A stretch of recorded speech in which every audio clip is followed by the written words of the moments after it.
پہ آئی جی پنجاب ڈاکٹر عثمان انور کے دور میں ہر آفیسر ایک ٹائم دے کر جا رہا ہے، 2-2 ڈھائی سال ایک ہی ریجن میں ایک ہی ضلع میں. آپ کی تبدیلی 6 ماہ بعد کہیں اور، کیا مسائل ہیں اس کے پیچھے؟ میرا نہیں خیال کوئی مسئلہ ہے. میں پہلے راجن پور میں تھا، وہاں سے میں کورس پہ آ گیا، پھر وہاں سے میں ڈی جی خان گیا، تو ڈی جی خان سے جو ہے وہ آلموسٹ میری ریکویسٹ پہ ہی میں وہاں سے موو ہوا. فادر کی طبیعت ٹھیک نہیں تھی تو گھر کے قریب ہم آ گئے.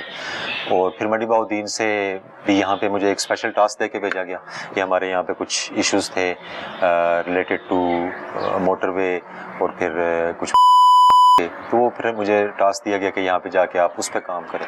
تو گورنمنٹ ملازم ہے جی، ہمیں جہاں پہ آرڈر ملے گا ہم وہاں پہنچ جائیں گے، وہاں پہ ڈیوٹی کریں گے. آپ کو جو ٹاسک دیا گیا آپ نے فلفل کیا؟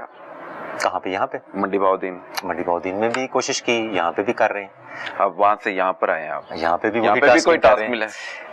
یہ اور یہ جو ایریا ہے کلر کہار وغیرہ، اور یہ ایریا یہ بڑا امپورٹنٹ ایریا ہے کچھ اسپیکٹ سے. نہیں، میں سمجھنا چاہ رہا ہوں کہ آپ کی ہی تبدیلی کیوں ہو رہی ہے؟ ایک ہی آفیسر کی ایک ہائی لائٹ ہو رہا ہے، ایک انصاف دینے والا بندہ، اس سے پبلک بھی مطمئن ہے، لیکن آپ ایک ضلع میں 6 ماہ سے یا 8 ماہ سے 1 سال کے کم عرصے میں ہی آپ شفٹ کر جاتے ہیں، جبکہ مختلف اضلاع میں ڈی پی اوز 6-8 مہینے میں چینج ہو جاتے ہیں. میں نے دیکھا ہے ڈاکٹر آئی جی جو موجودہ ہیں عثمان انور، انہوں نے کبھی کسی کو بلا وجہ تبدیل کیا ہی نہیں ہے. وہ خود کہتے ہیں کہ 2-2 ڈھائی سال سب سے لمبا ٹینیور. مجھے تو نہیں فیل ہوتا. میں تو 6-7 مہینے وہاں کیا، یہاں کر رہا ہوں، اس کے بعد کہیں پوسٹنگ ہو جائے گی ادھر چلے جائیں گے، تو روٹین چیزیں. آپ کو کوئی کام کرنے سے روکتا ہے یا آپ کا خود کام کرنے کا ایک ہوتا ہے کہ یار میں دل بھر گیا کہیں اور ضلع میں جا کے انصاف دیں؟ نہیں، کام کرنے سے کس نے روکنا ہے؟ کام کرنے سے خوش ہوتے ہیں، اور کبھی کسی نے نہیں روکا. ہم اپنا کام کر رہے ہیں، ہو سکتا ہے کل کو کہیں اور ٹرانسفر ہو جائے، ادھر جا کے کام شروع کر دیں گے.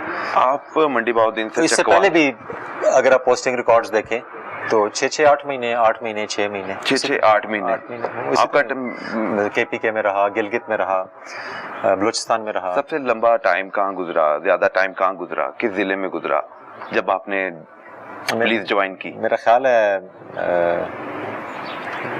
ڈی پی او راجن پور شاید میں 10 مہینے رہا تھا. 10 مہینے میکسیمم آپ کا ٹائم ڈیوریشن اتنا ہی ہوتا ہے. یہ آفٹر 1 ایئر آپ چینج ہو جائے گا. دیکھیں جو ہمارا سینٹرل پولیس آفس ہے یا جو ہمارے سینئر آفیسرز ہیں، دے نو مچ بیٹر کہ where they have to place me. ٹھیک ہے جی، جو میری آپ کی سوچ ہے اس سے بہت بہتر سوچ ہوگی، یا بہت اچھا وہ سوچتے ہوں گے جنہوں نے یہ ڈیسیژنز لینے ہیں کہ اس افسر کو کہاں لگانا ہے، اس افسر کو کہاں لگانا ہے. تو ان میں تو ہم پڑھتے ہی نہیں ہیں، ہمیں تو جدھر آرڈر ملتے ہیں. مجھے تو یہ لگتا ہے کہ ایک اچھا کام کرتے کوئی بندہ دوسرا بندہ لائک نہیں کرتا کہ یہ بندہ کیوں کام کر رہا ہے، ہمیں بھی کام کرنا پڑے گا. کیا یہ نہیں وجہ؟ ایسی کوئی بات نہیں. وہ ہم اس کے بعد بھی تو ہم ادھر میں ایز اے ڈی پی او آیا ہوں اور کام کر رہا ہوں نا. اب جو میری جگہ جو ڈی پی او آئے ہیں وہ میرے سے بھی اچھا کام کر رہے ہیں وہاں. آپ منڈی بہاؤدین جا کے پوچھیں، پالیسیز کو ہی لے کے چل ضروری نہیں ہے، وہ پالیسیز تو پولیس جنرل پوزیشن. آپ جا کے دیکھیں وہاں پہ ڈی پی او کتنا اچھا کام کر رہے ہیں. بالکل اچھا کام. آئی جی صاحب نے بڑی تعریف کی ہے، اور بڑی خوشی ہوتی ہے کہ جب ڈی پی اوز جو کام کرتے ہیں تو وہ ان کا ڈیسیژن تھا میرے سے بہتر افسر لے آئے وہاں پہ. وہ میرے سے بہتر کام کر رہا ہے، میں ایکسیپٹ کرتا ہوں، میرے سے بہتر کر رہے ہیں. انہوں نے مجھے یہاں پہ لگایا، میں یہاں اپنی پوری ایفرٹس کر رہا ہوں، کوشش کر رہا ہوں. تو یہ گورنمنٹ کے سسٹمز ہیں، گورنمنٹ کی پرائرٹیز ہوتی ہیں کہ انہوں نے کس افسر کو کہاں پوسٹ کرنا ہے. آپ جب دیکھیں ڈیلی پوسٹنگ ٹرانسفرز ہو رہی ہوتی ہیں. کئی آفسرز ہیں جو 2-3 مہینے کہیں جا رہے ہیں، 4 مہینے جا رہے ہیں. تو یہ ایک سینٹرل پالیسی ہوتی ہے، اس میں نہ ہم کبھی ہمیں پوچھنے کی ضرورت ہے، نہ پوچھا ہے. جو جس طرح کو حکم ملتا ہے اس طرح. سر ایک بڑی کارروائی آپ کی طرف سے ایک گمنام خط ملنے پر عمل میں لائی گئی. آخر وہ گمنام خط ملنے پر وہ ریکور ہو گئی فیملی، وجہ کیا تھی؟ کیا حالات تھے؟ کب سے وہ 2 یتیم بہن بھائیوں کو قید کر رکھا تھا؟ جی بالکل، آپ کا بڑا ہی آپ نے اب جا کے صحیح پوائنٹ آؤٹ کی یہ چیز کہ یہاں پہ یہ جو بڑا کیس ہوا تھا یہ بڑا ہائی لائٹ ہوا ہے جی. اور انفارچونیٹلی یہ ہماری سوسائٹی کی بے حسی ہے کہ اس قسم کے کیسز ہوتے ہیں. یہ 2 بہن بھائی تھے جو کہ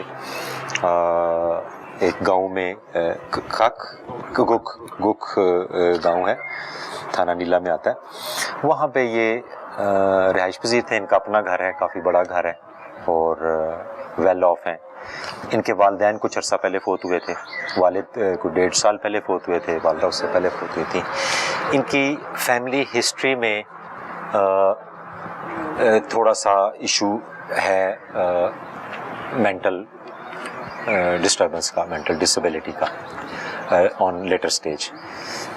تو ان کے والد صاحب بھی میرے حال اسی طرح ہی وہ بھی بیمار تھے، اور پھر جب ان کے فوت ہوئے تو بچے جو ہیں وہ بھی اسی بیماری کا شکار ہوئے، اور وہ بچے وہاں پہ دونوں جو تھے بہن بھائی وہ رہ رہے تھے، اور ان کو ان کے رشتہ دار ریلیٹیوز. یہ تفتیش کے بعد یہ باتیں سامنے ہیں. گمنام خط میں کیا لکھا گیا تھا؟ گمنام خط میں ہمیں یہی کسی نے وہاں سے گاؤں سے ہی، موسٹ پروبلی گاؤں سے ہی کوئی شخص تھا جس نے لکھا، بتایا کہ یوں 2 بہن بھائی ہیں اور ان کو قید کر کے رکھا ہوا ہے، ان کو باندھا ہوا ہے، یہ کیا وہ کیا، اور ان کو کوئی خیال نہیں رکھا جا رہا. اور تو جب یہ آپ نے لائنیں پڑھی تو پھر آپ جی ہاں، ظاہر ہے جی، ہمارے لیے یہ پوائنٹ آف کنسرن تھا.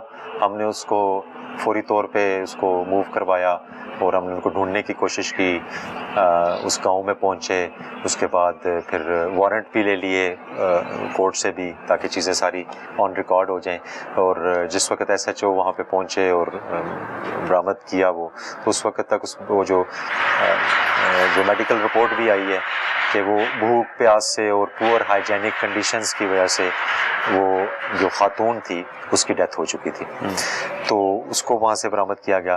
پھر اسی گھر کے ایک اور کمرے سے، بلکہ سٹور ٹائپ تھا، وہاں سے وہ بچہ جو تھا، لڑکا تو جو وہ وہاں پہ موجود تھا، اس کو وہاں سے برآمد کیا گیا.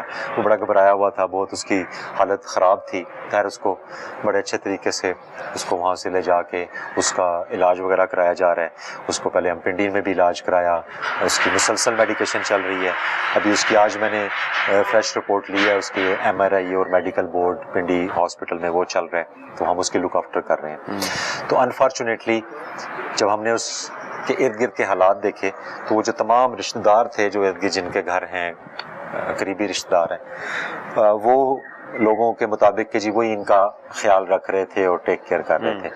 تو پھر مختلف انویسٹیگیشنز آگے بڑھیں، جس میں اندازہ ہوا کہ وہ لوگ انہوں نے نیگلیجنس بھی دکھائی ہے، اور کچھ حد تک یوں لگتا ہے کہ وہ جان بوجھ کے جب ان کا وہ خیال نہیں رکھ رہے ہیں. ان کی حالت بہت بری تھی، ان کو کھانا پینا کوئی دے رہا ہے نہیں دے رہا، کوئی مرضی سے باہر سے پھینک کے جا رہا ہے، کوئی کس طرح کر رہا ہے. تو وہ بڑا قابل افسوس واقعہ تھا، بڑی قابل رحم واقعہ تھا ان پہ.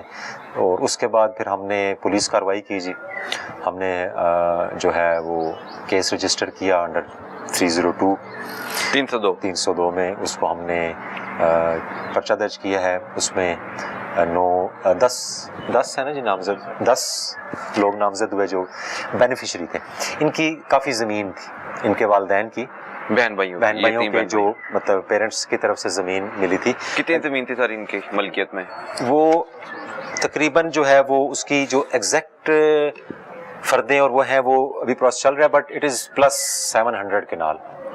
ٹھیک ہے جی، جو کہ ان کے رشتہ داروں کے پاس تھی، وہ اس پہ کاشت کر رہے، اس کے بینیفیشری تھے. ٹھیک ہے، تو اس سے ہونا تو یہ چاہیے تھا کہ ان سے ان کا علاج کراتے، ان کا خیال رکھتے، تو وہ نہیں کیا گیا اور اس کے فوائد اٹھاتے رہے ہیں. تو اسی کو ہم نے چلان میں بھی ڈالا ہے. ان کو ہم نے جو ہے وہ کیس کو آگے ابھی ہم نے. سر کتنے سال قید کر کے رکھا؟ تفتیش میں کیا بات سامنے آئی ہے؟ ایز سچ آپ اس کو اگر کہتے ہیں نا کہ وہ انہوں نے وہ چونکہ مینٹلی ایشوز تھے ان کے، تو ظاہر ہے آپ کو سم ٹائم کوئی لڑکا اگریسو ہو جاتا ہے یا بچی کوئی اگریسو ہوتی ہے یا اس طرح کرتے ہیں، تو وہ کہتے ہیں جی ہم تو جاتے تھے تو ہمیں پتھر مارتے تھے، اس طرح کرتے تھے، ویسے کرتے تھے. وہ ساری چیزیں ساتھ ساتھ ہوتی ہیں. بٹ ان کو باندھنا نہیں چاہیے تھا. باندھا ہوا تھا جی، وہ لاک بھی لگایا ہوا تھا اور باندھا بھی ہوا تھا. سم ٹائم لاک بھی لگا دیتے تھے، سم ٹائم باندھا ہوا تھا. اس وقت تو نہیں تھا، لیکن ہماری میڈیکل رپورٹ میں وہ کدھر ہے، ہماری وہ فائل ادھر پڑی ہوئی ہے، منگوا لیں.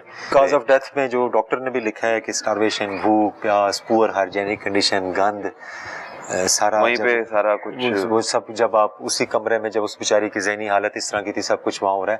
تو ان میں سے کسی کو یہ جو قریبی رشتہ دار تھے رحم ہی نہیں آیا، ان کو ان کا خیال رکھنا چاہیے تھا.